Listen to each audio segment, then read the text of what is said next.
Vamos a empezar hablando de la situación de la pobreza, sobre todo después de esta pandemia, pobreza multidimensional y los efectos del COVID-19 en Bolivia. Para eso vamos a hablar con alguien que, bueno, que es parte del CETLA, que ha hecho una investigación al respecto sobre este impacto. Vamos a dar la bienvenida a nuestra primera invitada de esta noche, Giovanna Hurtado, que nos va a estar comentando. Muy buenas noches, Giovanna. Amílcar Centeno desde Cochabamba.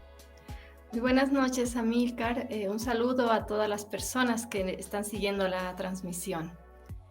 Y bueno, sí, voy a comentarles sobre la pandemia, sobre cómo ha impactado la pandemia en diferentes aspectos, ¿no?, que hacen a la vida de la gente.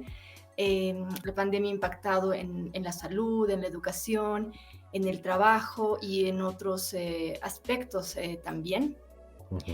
El CEDLA ha realizado el año pasado un estudio al que le hemos denominado pobreza multidimensional y efectos del COVID-19.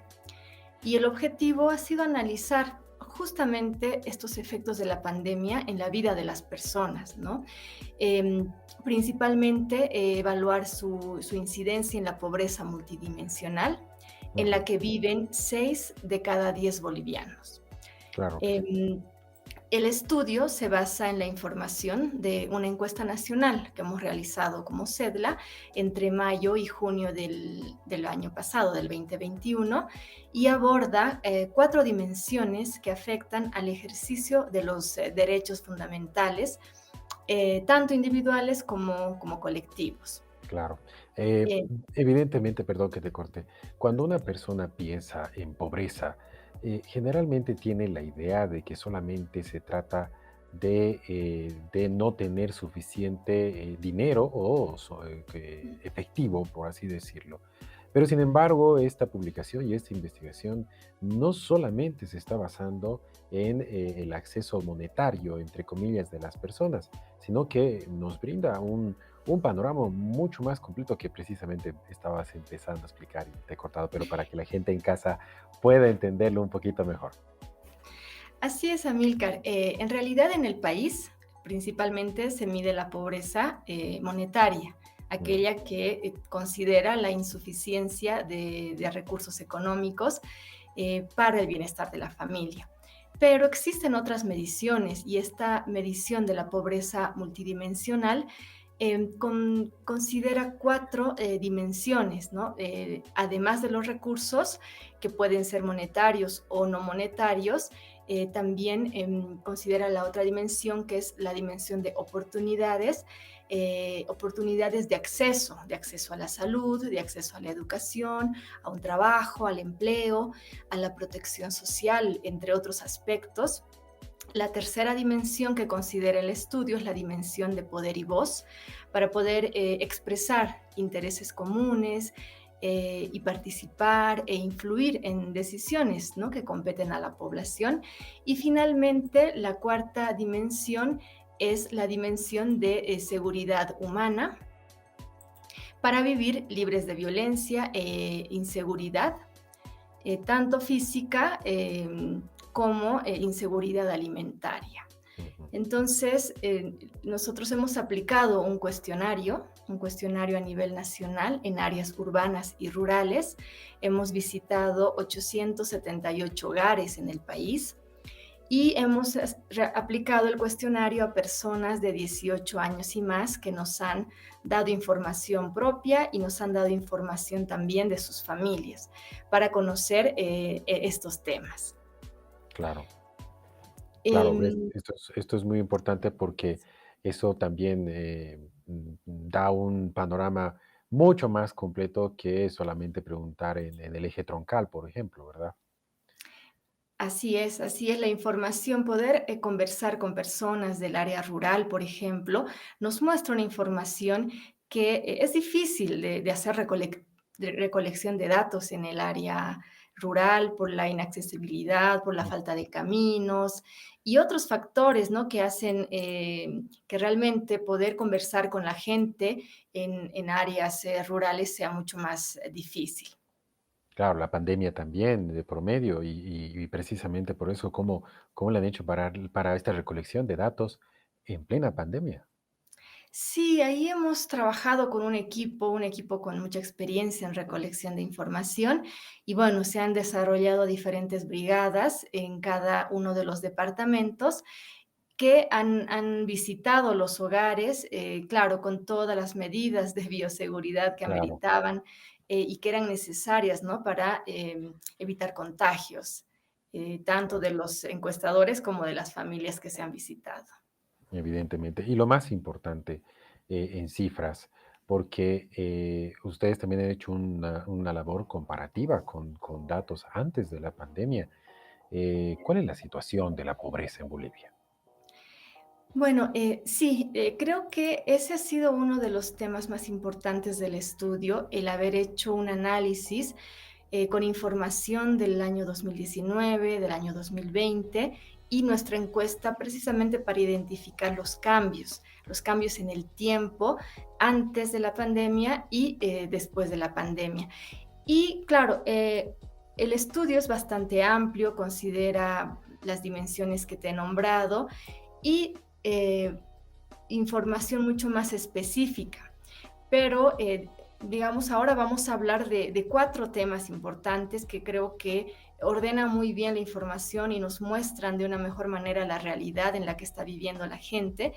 Y una de las primeras es el tema de los ingresos familiares, y precisamente en la pandemia, una de las mayores repercusiones que ha tenido la pandemia sobre el bienestar de los hogares ha sido en su situación económica. Si analizamos los datos a finales del año 2020, con datos oficiales, con datos del INE, la mitad de los hogares bolivianos tenía un ingreso que era igual o menor a un salario y medio, a un salario nacional y medio, un equivalente a 3.200 bolivianos. No, el 2020 la mitad de los hogares bolivianos tenía ese ingreso. Eh, y ya cuando hemos hecho la recolección a mediados del 2021, les hemos preguntado cómo, si había variado su situación, si los niveles de ingresos familiares se habían mantenido, y los hogares y las familias nos comentaban que, por ejemplo, 6 de cada 10 hogares habían visto disminuir sus ingresos. ¿No? Sus ingresos como hogar, con el aporte de diferentes personas que trabajan o tienen alguna otra renta, como renta de jubilación o alguna otra renta que reciben del Estado. Y que 8 de cada 10 hogares nos reportaba que los ingresos familiares ya no les alcanzaba para llegar a fin de mes o les alcanzaba de manera justa. ¿No? Entonces, este ha sido uno de los datos importantes. A nivel hogar también hemos podido indagar sobre las deudas que tenían los hogares y la mitad de los hogares que hemos visitado nos ha reportado que tenía deudas que habían contraído antes de la pandemia o una vez que ha llegado la pandemia, ¿no? Entonces, esas deudas, la mayor parte de los hogares no estaba pudiendo pagarlas, ¿no? Por la dificultad, porque han tenido otras situaciones complejas en temas de salud o han perdido sus fuentes de trabajo. Claro, claro, claro, que es lo que nosotros conocemos, que si bien, bueno, por los reportes que han salido este último mes de los informes de la subida de la inflación en la zona, si bien en los datos Bolivia no registra el aumento de la inflación, que sería aún más preocupante como bien dices, con la suma de los ingresos y el poder adquisitivo de la gente, si bien no ha afectado, se nota en las familias el aumento de esa vulnerabilidad también, no solamente en el aspecto monetario, sino también en los aspectos que tú bien señalabas. Pero proyectando, digamos, o sea, viendo esto, ¿dónde más se va a presentar este estudio, además de la difusión que se está haciendo ahora de este trabajo? Nosotros el estudio en este momento lo tenemos todavía en forma digital, está colgada en la página del CEDLA. la pueden visitar y pueden descargar el Ujú, estudio. También tenemos un resumen ejecutivo para dar una vista mucho más rápida y luego profundizar en el estudio más grande si hay algún tema de interés. ujú. Y estamos posteriormente pensando publicarlo de manera impresa, entonces ahí sí vamos a hacer una presentación oficial para mostrar los resultados. Claro que sí. Y evidentemente sabemos que estamos ya saliendo, bueno, estamos eh, volviendo a esta nueva normalidad en cuanto a volver al trabajo, volver a la actividad económica. Y precisamente las familias, cuando ustedes hacían este estudio, además de estas preocupaciones, no solamente la monetaria, que también en cuanto a salud y educación, ¿cuáles han sido las mayores observaciones que ellos hacían? Evidentemente, no solamente con la cuestión de poder acceder a un hospital cuando una persona de la casa está enferma, sino también en cuanto al acceso a estos servicios. Miren, el tema de salud, que ha sido un tema importante y preocupante en su momento, lo que ha hecho la pandemia simplemente es evidenciar, ¿no?, los problemas estructurales que ya venimos arrastrando por décadas. Hay una cobertura de los seguros públicos escasa. El SUS, que un año previo a la pandemia, el 2019, se había lanzado con bombos y platillos, Ujú, lamentablemente no ha podido responder no solamente a la pandemia como una situación compleja y que ha generado una crisis en el país, sino de manera, o sea, sin pandemia o con pandemia, el seguro, el SUS no ha podido brindar a la población la cobertura en salud que se ha prometido, ¿no?, que el gobierno ha prometido. Entonces, ya cuando nosotros abordábamos y hablábamos con las personas, les preguntábamos si estaban afiliados, por ejemplo, al SUS o a un seguro público. El SUS no es el único, hay otros seguros públicos a nivel local, municipal o de las gobernaciones, y nos decían que solamente 5 de cada 10 personas de 18 años que hemos entrevistado estaban afiliados a un seguro público. Tres estaban, dos, perdón, dos estaban afiliados a una caja de salud, que es un beneficio por trabajo, tener la salud por el trabajo, y 3 de cada 10 nos decía que no estaba afiliado a ningún sistema. Entonces nosotros preguntábamos cómo se han atendido cuando han enfermado, si es que han enfermado o algún miembro del hogar ha enfermado con coronavirus, y 7 de cada 10 nos decían que se habían atendido en casa, que se habían automedicado, eh, que habían utilizado medicina tradicional, pero, pero que no habían podido acceder a los seguros públicos, ¿no? Y ahí volvemos a reiterar y a confirmar que los problemas en cuanto a infraestructura, en cuanto a insumos, a personal médico, son problemas que aún no se han resuelto en el país, claro. ¿no? Todavía actualmente vemos la situación que veíamos hace años atrás, que eso no ha cambiado, que la gente tiene que hacer fila desde la madrugada Ujú. para obtener una ficha. Entonces, no le hemos dado como país una solución a este problema que es realmente preocupante. O sea, conociendo ya este tema, no solamente la cuestión de salud, te preguntaré sobre educación, pero también sobre los otros temas.